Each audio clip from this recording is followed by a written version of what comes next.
পকেটে কোনো টাকা নেই, দেনার দায়ে জর্জরিত, আর তার উপর বাড়িওয়ালার অপমান। জীবনটা যখন শুধুই দীর্ঘশ্বাস, ঠিক তখন একটা সাবান, হ্যাঁ, বাথরুমে পড়ে থাকা একটা ছোট্ট সাবান আর একটা চাবি মুহূর্তেই বদলে দিল এই হতভাগার কপাল। গোসলখানায় পা পিছলে কেউ কখনো খুঁটি হতে পারে? অবিশ্বাস্য মনে হলেও ঠিক এমন আজব ঘটনাই ঘটেছে আজকের এই গল্পটিতে। যেই ছেলেটা সকালে খাবারের অভাবে মরতে বসেছিল, সেই এখন 5 স্টার হোটেলে খায়। কিন্তু কিভাবে? এক পেশাদার খুনের সাথে তার পরিচয় অদল বদল হলে কি করে? চলুন দেখা যাক। যেখানে ভাগ্য বদলাতে জাস্ট একটা স্লিপ খাওয়াই যথেষ্ট। এই যে ছেলেটাকে দেখছেন, ওর নাম জিসান, আর সে এত টাকা দেনায় ডুবে গেছে যে সে চাইলে ওই টাকাগুলো আর শোধ করতে পারবে না। আর তার সেই প্রিয়জনদের সমস্ত স্মৃতি মুছে ফেলার জন্য সবগুলো ছবিতে তাই আগুন জ্বালিয়ে দেয়, এত কষ্টের জীবন থেকে মুক্তি পাওয়ার জন্য। আর কোনো উপায় না পেয়ে সে ঠিক করে এবার গলায় দড়ি দিয়ে মরেই যাবে। কিন্তু যখন সে গলায় দড়ি দিয়ে হাঁসফাঁস করছিল, ঠিক তখনই তার দরজার একজন মহিলা এসে বলতে থাকে, বাবা জিসান, দরজাটা খোলো, তোমার জন্য মজার নুডলস নিয়ে এসেছি। এই কথা শুনে সে মনে মনে চিন্তা করে, একটু পরে তো মরেই যাব, তাহলে মরার আগে না হয় একটু নুডলস খেয়ে নিই। এই ভেবে সে যখনই দরজা খুলে আর দেখতে পায় বাইরে তার বাড়িওয়ালা দাঁড়িয়ে আছে। বেশ কয়েক মাস ভাড়া না দিয়ে সে পালিয়ে পালিয়ে বেড়াচ্ছিল, সেই জন্যই বাড়িওয়ালা বুদ্ধি করে তাকে নুডলস এর লোভ দেখিয়ে বাইরে ডেকে এনেছে। সে তখন বলতে থাকে, হারামজাদা, কতদিন যাবত আমার বাসা ভাড়া না দিয়ে পালাবি? নুডলস এর কথা শুনে অমনি বেরিয়ে এসেছিস, আজকে আমার বাসা থেকে চলে যাবি। রুমটা তো একদম গোয়ালঘর বানিয়ে রেখেছিস। আর গোসল করিস না কয়দিন হলো? তোর গা থেকে তো গন্ধ আসছে। জিসান তখন কোনো মতে দরজা লাগিয়ে আবারও গলায় দড়ি দিয়ে মরতে যেতে চাচ্ছিল। সে যেহেতু কয়েকদিন গোসল করে না, তাই মরার আগে না হয় একবার গোসল করেই সে মরবে। এদিকে যখন জিসান গোসল করার জন্য বাইরে বের হয়, তখনই তার পকেট থেকে একটা লাইফ ইন্স্যুরেন্সের কাগজ পড়ে যায়। আসলে সে গরিব হলেও ভালো মানুষ ছিল। সে মারা যাওয়ার পর হয়তো তার ধার দেনা কিছুটা হলেও ইন্স্যুরেন্স দিয়ে দিবে। অন্যদিকে ঠিক তখনই আমাদের আরেকটা দৃশ্য দেখানো হয়। একটা বৃষ্টি ভেজা রাতে একটা গাড়িতে করে একজন সন্ত্রাসী এসে একজন মানুষকে কুপিয়ে হত্যা করে। তারপর সে লাশটা নিয়ে গাড়িতে করে দূরে কোথাও গুম করার জন্য নিয়ে যায়, কিন্তু ট্রাফিকে জ্যাম হওয়ার কারণে সারা রাত পেরিয়ে সকাল হয়ে যায়। সকালবেলা সে যখন গাড়ি চালাচ্ছিল, সে দেখে তার হাতে রক্ত লেগে আছে, তাই সে আশেপাশে হাত ধোয়ার জন্য একটা জায়গা খুঁজতে থাকে। কিছুক্ষণ পরে একটা পাবলিক ওয়াশরুম পেয়ে যায়, আর তাই সে ওই পাবলিক ওয়াশরুমে যায় তার হাত ধোয়ার জন্য। অন্যদিকে জিসান এখানেই গোসল করতে এসেছিল। অনেকেই হয়তো ভাবছেন, গোসল করতে আবার পাবলিক ওয়াশরুমে কেন? আসলে জাপানে পানির টাকা না দিলে পানির লাইনও বন্ধ করে দেওয়া হয়, আর তাই গোসল করার মতো পানিও তার বাসায় ছিল না। যাই হোক, জিসান তার পাশেই দেখে অনেক দামি একটা ঘড়ি আর ওয়ালেট রয়েছে। সে মনে মনে বলতে থাকে, এই বেটা আসলেই অনেক ধনী লোক। তখন যদিও তারা একে অপরের দিকে তাকায়, কিন্তু কেউ কোনো কথা বলে না। একটু পরে জিসান মনের দুঃখে মাথায় সাবান দিয়ে গোসল করছিল, কিন্তু হঠাৎ করেই তার মাথা থেকে সাবানটা পিছলে পড়ে যায়, আর ওখানে থাকা আরো দুই একজনের পায়ে লেগে সাবানটা সেই সন্ত্রাসীর পায়ের কাছে এসে পড়ে। আর তখনই সাবানের উপর পা পড়ে বেচারা একদম চিৎপটাং হয়ে জ্ঞান হারিয়ে ফেলে। চিৎপটাং হয়ে পড়তে পড়তে সামানটা প্রায় যায় ভাব আর কি। আপনারা নিশ্চয় এই সিনটা দেখেই বুঝতে পারছেন কেন এটা বললাম। কিন্তু তার হাতে থাকা চাবিটা ছিটকে এসে জিসানের পায়ের কাছে পড়ে, আর জিসান যখন চাবিটা হাতে নেয় বাইরে আসে, তখন সে দেখে ওই ধনী লোকটা জ্ঞান হারিয়ে সেখানেই পড়ে আছে। আর তখনই তার মাথায় একটু লোভ জেগে বসে। সে সবার চোখের আড়ালে ওই ধনী ব্যক্তির হাতের কাছে নিয়ে গিয়ে নিজের লকারের চাবিটা দিয়ে দেয়। কিছুক্ষণ পরেই একটা ইমার্জেন্সি অ্যাম্বুলেন্স সেই লোকটিকে ওখান থেকে নিয়ে যায়। জিসান তখন তাড়াতাড়ি গিয়ে লকারের ভিতর থেকে ইয়ং নামের ওই লোকটার জামা কাপড় পরে বাইরে বেরিয়ে আসে, আর মনে মনে বলতে থাকে, ইয়া আল্লাহ, আমাকে মাফ করে দেন। আমি মাত্র একদিন বড়লোক হয়ে বেঁচে থাকতে চাই। আর এর কিছুক্ষণ পরেই সে স্যুট বুট পরে বাইরে বেরিয়ে আসে আর তার বাড়িওয়ালার কাছে গিয়ে সমস্ত ভাড়া পরিশোধ করে দেয়, এমনকি আরো কয়েক মাসের ভাড়া অ্যাডভান্সও তাকে দিয়ে দেয়। এরপর সে যখন কোর্টের পকেটে হাত দেয় তখন সেই ধনী লোকটার গাড়ির চাবিও পেয়ে যায়। তারপর সে ওই দামি গাড়ি চড়ে এখানে সেখানে ঘুরে বেড়াতে শুরু করে আর ইচ্ছে মতো কেনাকাটাও করতে থাকে। যার যার কাছ থেকে সে টাকা ধার নিয়েছিল সবার টাকা ফেরত দিয়ে দেয়, এমনকি সে তার গার্লফ্রেন্ডের কাছ থেকে নেওয়া টাকাগুলো ফেরত দেয়। কিন্তু তার গার্লফ্রেন্ড তখন তাকে বলে সামনের মাসে তার বিয়ে হয়ে যাবে। এই কথা শুনে তার মনটা অনেক খারাপ হয়ে যায়। সে গাড়ির ভিতরে বসে অনেক অনুতপ্ত হয় আর বলতে থাকে, এই গাড়ি কিংবা টাকা পয়সা এগুলো তো আমার না, আর তাছাড়াও এগুলো আমার জীবন পরিবর্তন করতে পারবে না। আর তাই এই আসল মালিককে সবকিছু ফিরিয়ে দেওয়া উচিত। আসলে ছ্যাঁকা খেয়ে তার মনের ভেতর ভালো মানুষটা আবারও জেগে উঠেছে। আর তাই সে জলদি করে হাসপাতালে চলে যায় সবকিছু ফেরত দিয়ে দেওয়ার জন্য। সে চুপি চুপি ওই লোকটার পাশে যায় আর নিজের জামা কাপড়গুলো নিতেই যাচ্ছিল। ঠিক তখনই ওই লোকটা তার হাত চেপে ধরে। জিসান তো অনেক ভয় পেয়ে যায়। কিন্তু কিছুক্ষণ পরেই লোকটা বলে, ডাক্তাররা বলল আমার নাম নাকি জিসান। ফ্লোরের সাথে মাথায় আঘাত লাগার কারণে আমার স্মৃতিশক্তি হারিয়ে ফেলেছি। তুমি আমাকে চেনো?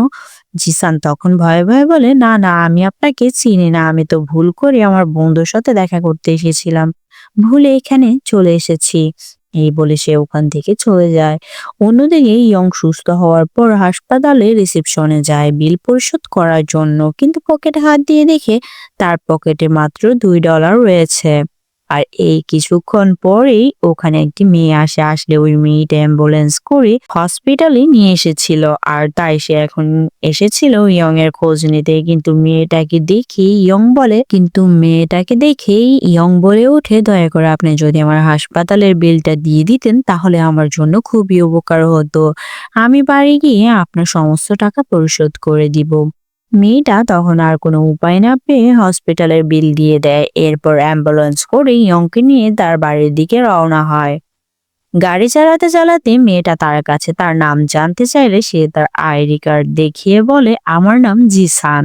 মেয়েটা তখন তার বয়স জানতে চায়, তখন সে বলে, আমার বয়স 32। এটা শুনি মেয়েটা একটু অবাক হয়ে যায়, কারণ এই বুড়োটাকে দেখে মোটেই 32 বছরের মনে হচ্ছিল না। আর এদিকে অ্যাম্বুলেন্সে আসার সময় তারা একে অপরের সাথে কথা বলে জানতে পারে মেয়েটার নাম হচ্ছে রিনা। কিছুক্ষণ পরে তারা অ্যাড্রেস অনুযায়ী সেই বাড়িতে চলে আসে। রিনা ভিতরটা দেখে গন্ধে নাক আটকে ফেলে আর বলে, হায় খোদা, আমার টাকা পাওয়ার আশা বুঝি এবার শেষ। এই নোংরা অগোছালো রুমের ভিতর প্রবেশ করে লোকটা এটা সেটা দেখতে থাকে। সে ওখানে পড়ে থাকায় সে পোড়া ছবিগুলো হাতে নিয়ে মনে করার চেষ্টা করতে থাকে যে আসলে আমি কে। তখন মেয়েটা তাকে জিজ্ঞেস করে, কি তোমার কি কিছু মনে পড়ছে? কিন্তু সে বলে, আমি আসলে কিছুই মনে করতে পারছি না, কিন্তু আমার মনে হচ্ছে আমি হয়তো গতকাল ফাঁসি নিয়ে মরতে যেতে চেয়েছিলাম। এটা বলে ফাঁসির দড়িটা মেয়েটাকে দেখায়। মেয়েটা কিছুই বলতে যাচ্ছিল, কিন্তু তখন একটি ইমার্জেন্সি কল আসে আর সে ওখান থেকে চলে যায়। আর যাওয়ার আগে সে বলে যায়, ঠিক আছে, কোনো সমস্যা নেই, তুমি কয়েকদিন পরেই আমার টাকাটা ফেরত দিও। এদিকে রিনা চলে যাওয়ার পর ইয়াং বেশ চিন্তায় পড়ে যায়, কেননা সে আত্মহত্যা করতে চেয়েছিল। যে কারণে হোক না কেন, এটার কারণ তার খুঁজে বের করতেই হবে। অন্যদিকে জিসান গাড়িতে বসে বসে ভাবতে থাকে আসলে সে এখন কি করবে। জিসান ভাবতে ভাবতে ঠিক করে সে ওই লোকটার বাড়িতে গিয়ে তার সব জিনিসপত্র ফেরত দিয়ে আসবে। কিছুক্ষণ পরে গাড়িতে থাকা অটোমেটিক ড্রাইভিং সিস্টেম চালু হয়ে যায় আর সে ওই জিপিএস ট্র্যাকিং এর মাধ্যমে সেই ধনী ব্যক্তি বিল্ডিং এর সামনে চলে আসে। সে এত বড় বিল্ডিং দেখে একদম তাজ্জব হয়ে যায়। সে মানিব্যাগ থেকে ফ্ল্যাটের অ্যাক্সেস কার্ডটা পুশ করে ফ্ল্যাটের ভেতর প্রবেশ করে। আর এত বড় ফ্ল্যাট দেখে সে তো পুরাই টাসকে খেয়ে যায়। সে মনে মনে বলতে থাকে, ওরে বাবা, এই ড্রয়িং রুম তো দেখে আমার পুরো লিভিং রুমের থেকেও বড়। এরপর সে একটা ড্রেসিং রুমে চলে আসে আর এদিকে ওদিকে খুঁজতে থাকে। দেখে সেখানে বেশ কয়েকটা পুলিশের ড্রেস আর রেইনকোট আছে। এটা দেখে জিসান মনে খুব মনে ভাবতে থাকে লোকটা হয়তো পুলিশে চাকরি করতো। এরপর সে সোফায় গিয়ে আরাম করে বসে বলতে থাকে, আহ কি শান্তি, কি বলে শান্তির জীবন। আর জিসান তখন বুঝতে পারে এই বাসায় ওই লোকটা একাই থাকতো। তখন সে আরাম করে সোফায় বসে রিমোট দিয়ে টিভিটা অন করে দেয়, কিন্তু সে ভালোভাবে কিছুই দেখতে পারছিল না, তাই সে বারবার চ্যানেল চেঞ্জ করতে থাকে। আর কিছুক্ষণ পরে সে দেখে একটা সুন্দরী মেয়ে ইয়োগা করছে। তখন সে বলে, আরে দূর ছাই, কি বোকা আমি, এটা তো টিভি না, এটা আসলে সিসি ক্যামেরা। হয়তো ফ্ল্যাটের কোনো রুমের মেয়েটা ব্যায়াম করছিল, কিন্তু আমাদের জিসান দুষ্টু ছেলের মতো বসে বসে সেটা লাইভ দেখতে থাকে। অন্যদিকে ওই লোকটা জিসানের অপরিষ্কার রুমটা একদম পরিষ্কার পরিচ্ছন্ন করে ফেলে।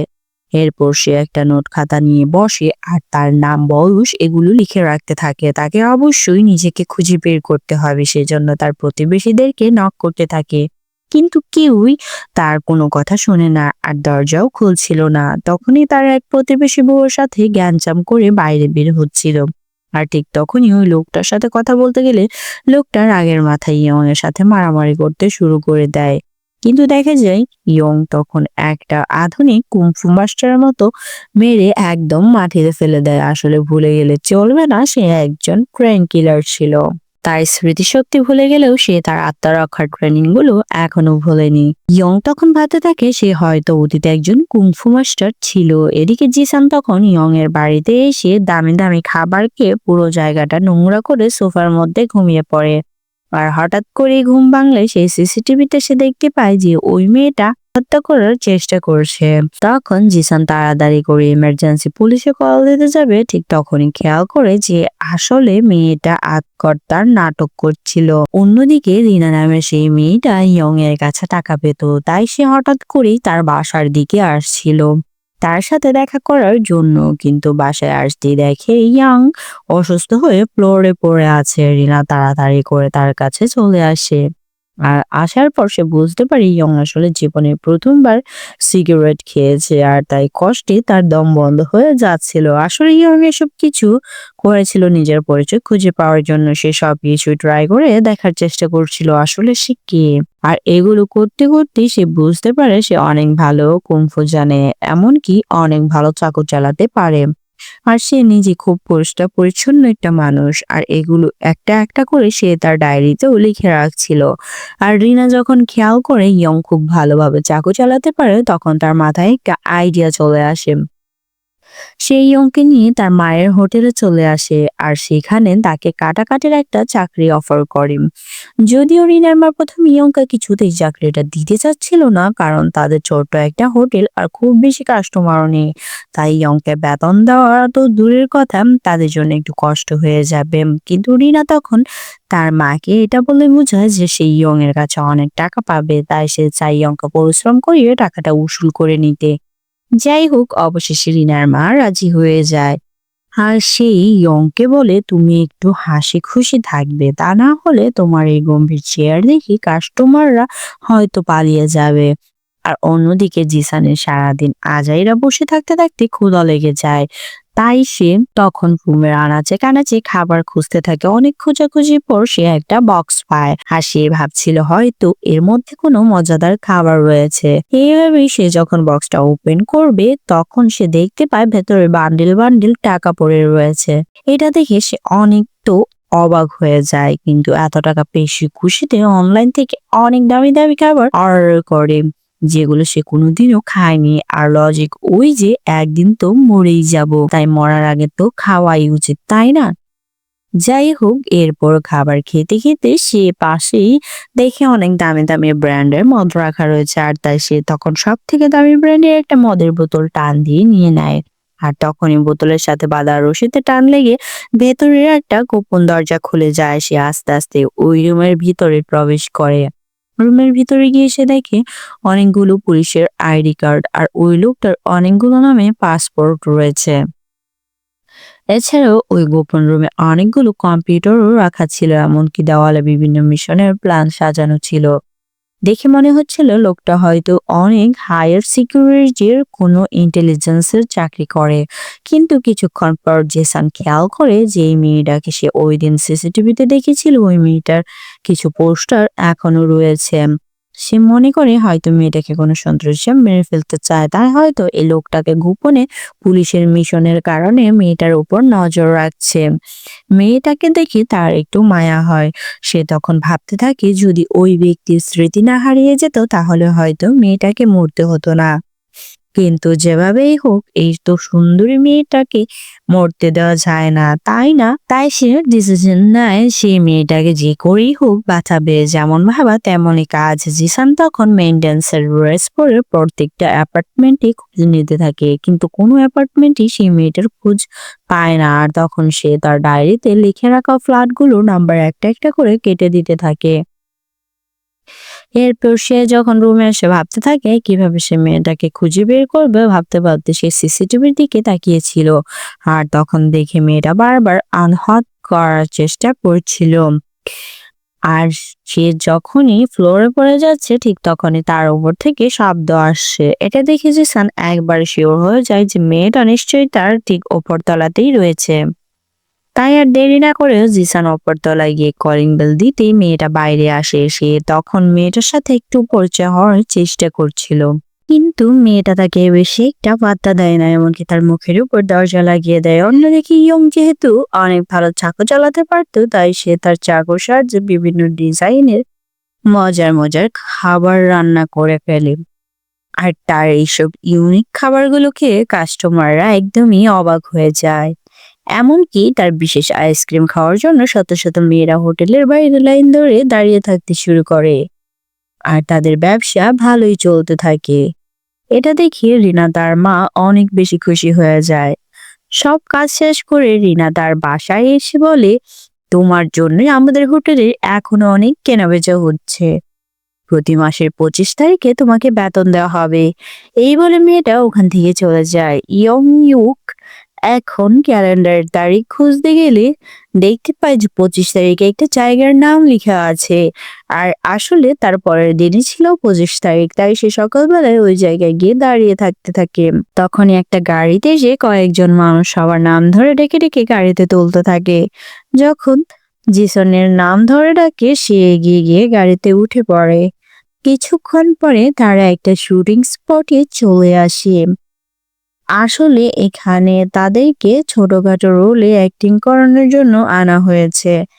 ওই যে যেমন ভিলেনের গুন্ডাগুলো পিছনের ব্যাকগ্রাউন্ডের মার খায়, কিন্তু বেচারা ইয়ং তো আর কখনো অভিনয় করেনি, তাই সে কোনো কাজে ঠিকঠাক করতে পারছিল না। বরং সে ওখানকার সবকিছু এলোমেলো করে দিচ্ছিল। তাই ডিরেক্ট তাকে খুব অপমান করলেও সে কিছু বলে না। কাজ শেষ করে তাকে টাকা দিয়ে দেয়। আর তখনই সে হাজিরা খাতা জিসানের আসল বাড়ির ঠিকানা বের করে ফেলে। তারপর সে ওই ঠিকানায় চলে যায়। ওখানে গিয়ে দেখেছে জিসানের আসল বাবা আসলে একজন নাপিত। ইয়ং মনে করে তার বাবা হয়তো তাকে চিনবে, কিন্তু তাকে তো আসলে সে চিনতে পারে না। তাই ইয়ং তখন দোকানে বসে বাকি কাস্টমারদের মতো অপেক্ষা করতে থাকে। কিন্তু একজন কাস্টমার তখন জিসানের বাবাকে বলে, দেখো একদিন তোমার ছেলে অনেক বড় অভিনেতা হয়ে ফিরে আসবে। সে তখন জানতে পারে জিসান বড় হয়ে অভিনেতা হওয়ার চেষ্টা করছিল, যার জন্য বাড়ি থেকে সে রাগ করে চলে গিয়েছে। তাই ইয়ং এখন ওখান থেকে বের হয়ে যায় আর মনে মনে বলতে থাকে, আমি একদিন বড় অভিনেতা হয়ে আবার ফিরে আসব। আর সেদিন নিশ্চয়ই সবাই আমাকে চিনতে পারবে। অন্যদিকে আমাদের জিসান আসলে সেই মেয়েটাকে ফলো করতে করতে হসপিটালে চলে আসে। আসলে মেয়েটা এখানে তার অসুস্থ মাকে দেখতে এসেছিল। সে তার মাকে বলে, আমি সামনের মাসে বিদেশে একটা ট্যুরে যাচ্ছি, তাই আসার পর আবার তোমার সাথে দেখা হবে।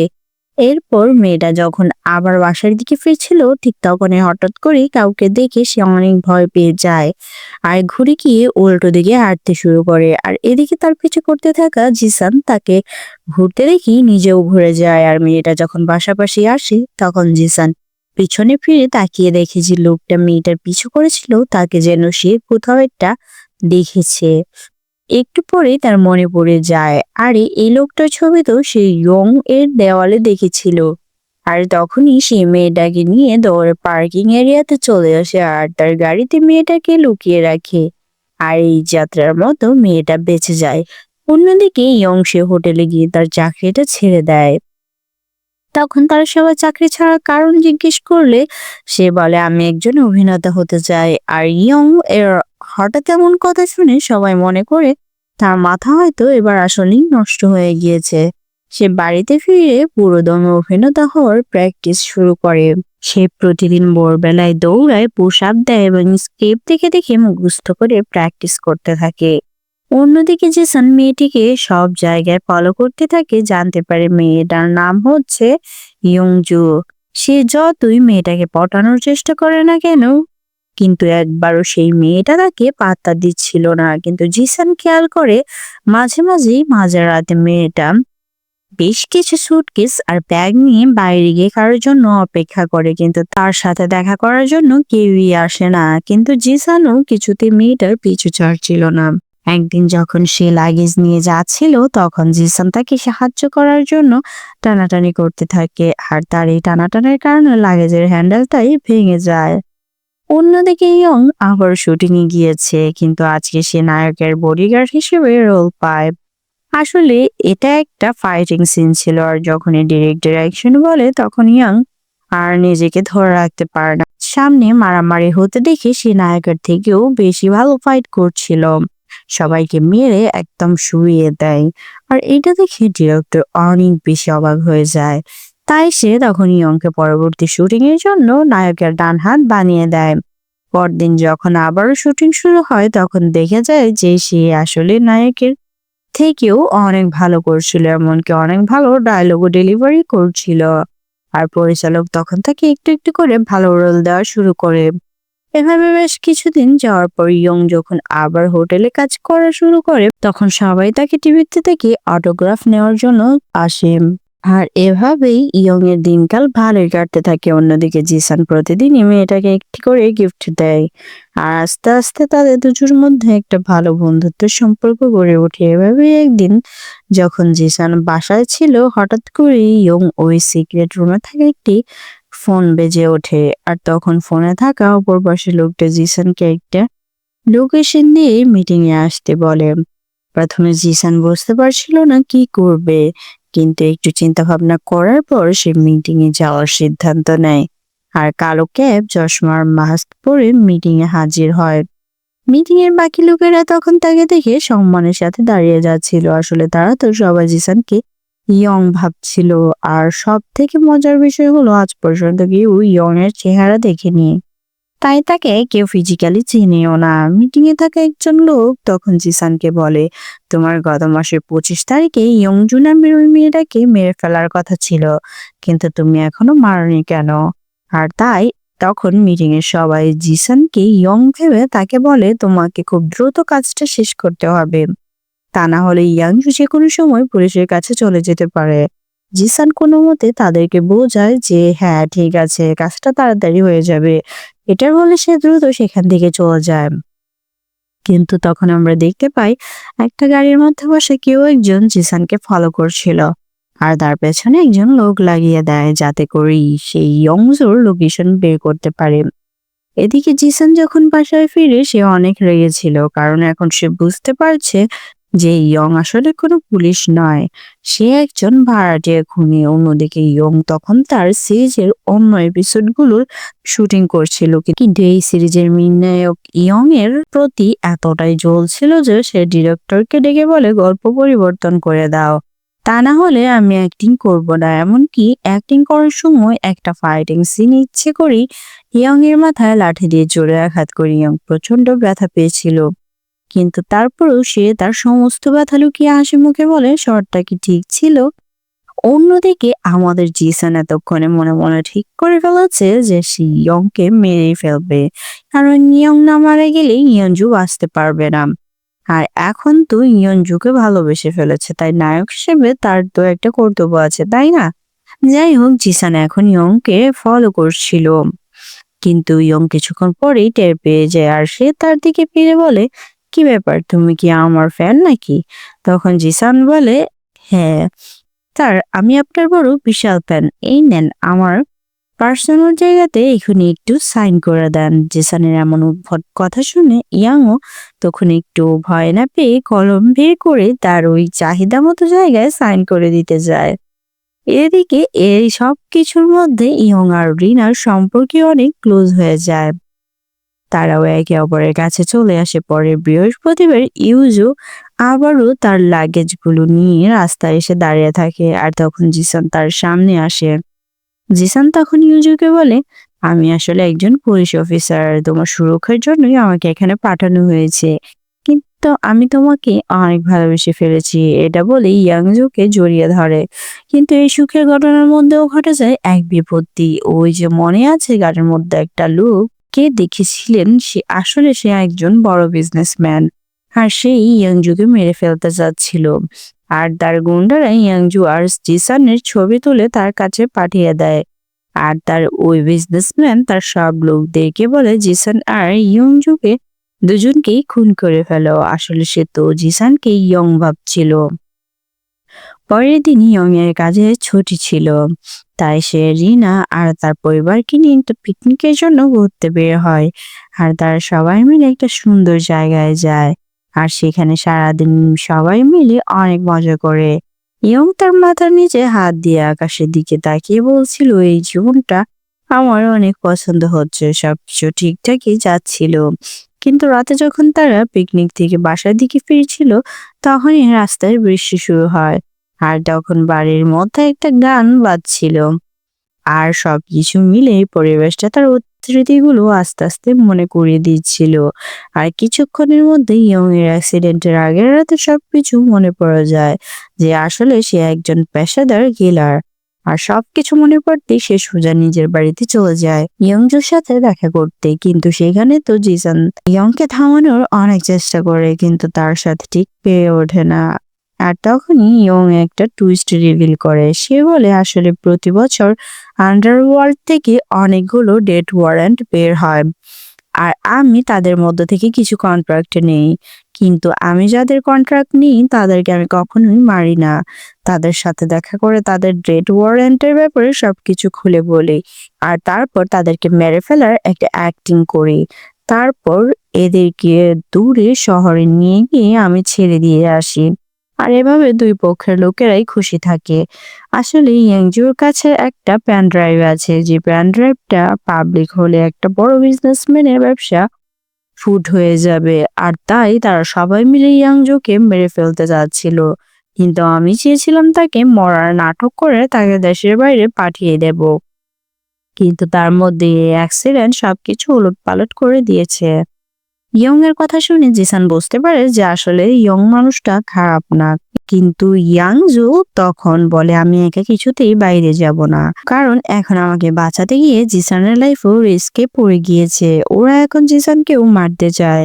আর অনেক ভাবার পর ইয়ং ঠিক করে সেও আর এই লাইফ কন্টিনিউ করতে চায় না। তাই এবার তারা তিনজনই তিনজনকে মেরে ফেলার একটা জবরদস্ত অ্যাক্টিং করবে, কিন্তু খুব সাবধানে। কারণ যদি কেউ সন্দেহ করে তাদের মধ্যে কেউ বেঁচে আছে, তাহলে অন্য কিলারদেরকে ভাড়া করে তাকে মেরে ফেলতে হবে। আর যেমন প্ল্যান তেমনই প্র্যাকটিস শুরু হয়ে যায়। ইয়ং তো এমনিতেও এই কয়েকদিন অ্যাক্টিং এর ভালোই ট্রেনিং পেয়েছিল, তাই এবার সে মোটামুটি পুরো সেট রেডি করে ফেলে। বেশ কয়েকবার প্র্যাকটিস করার পর ইয়ং সোজা চলে যায় রিনার কাছে, আর সে রিনাকে বলে, আমার স্মৃতিশক্তি সব ফিরে এসেছে, আর আসলে তুমি আমাকে যে ভাবতে, আমি মোটেও তেমন কেউ না, তাই তোমার জন্য ভালো হবে যদি আমার থেকে দূরে চলে যাও। কিন্তু রিনা তখন বলে, তোমার অতীতের জীবন কেমন ছিল তাতে আমার কিছুই আসে যায় না, কিন্তু আমি সারা জীবন তোমার সাথেই থাকতে চাই। তারপরে ইয়ং জোর করে সেখান থেকে বেরিয়ে আসে, কিন্তু রিনাও তার অ্যাম্বুলেন্স নিয়ে তার পিছু করে।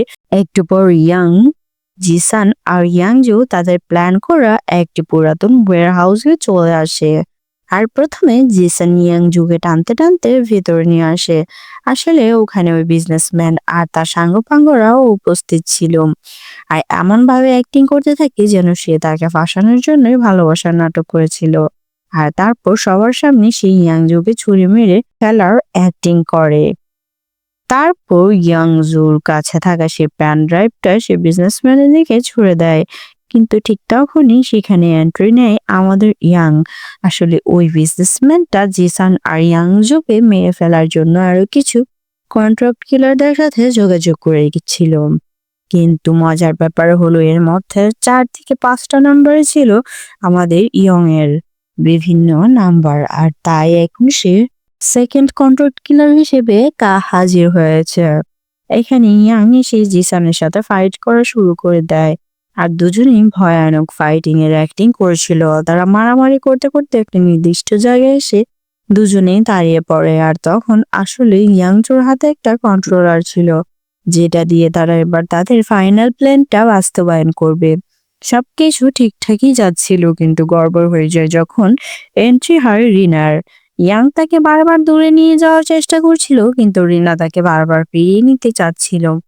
আর তাদের এই টানাটানির মধ্যে ইয়ং এর হাত থেকে নকল চাকুটা নিচে পড়ে যায়।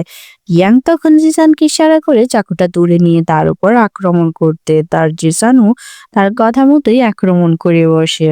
আর ঠিক তখনই আড়ালে লুকিয়ে থাকা ইয়াংজু তার কন্ট্রোলারটা চাপ দিয়ে দেয়। সাথে সাথেই ছাদ ভেঙে একটা বিশাল কন্টেনার এসে তাদের উপরে পড়ে। আসলে এই কন্টেনারটা নিচ থেকে ফাঁকা ছিল, আর তাদের তিনজনের কিছুই হয়নি। কিন্তু এদিকে এত বড় একটা ধামাকায় বিজনেসম্যান আর তার বাকি সাথীরা তো হতভম্ব হয়ে যায়। ইয়ং তখন কন্টেনারের মধ্যে অনেক চেষ্টা করে রিনার মুখটা আটকে রেখেছিল, আর সে জিসানকে ইশারা করা মাত্রই জিসান কন্টেনারের ভিতর থেকে নকল রক্ত ছেড়ে দেয়। আর এটা দেখে বাইরে থেকে গুন্ডারা মনে করে তারা তিনজনই কন্টেনারের নিচে চাপা পড়ে মারা গিয়েছে। বিজনেসম্যান আর বাকি গুন্ডারা সেখান থেকে চলে গেলে তারা সবাই বাইরে বেরিয়ে আসে। আর এবার ইয়ং তার আগে জীবনে ফিরে যায় না, বরং সে জিসান সেজেই একজন অভিনেতা হয়ে বেঁচে থাকে। এমনকি সে আসলে জিসানকে অভিনয় করার সুযোগ করে দেয়। আর আমাদের গল্পটা এখানেই শেষ হয়ে যায়। এরকম আরো মজার মজার গল্প পেতে প্লিজ লাইক এন্ড সাবস্ক্রাইব করে দাও। Thank you.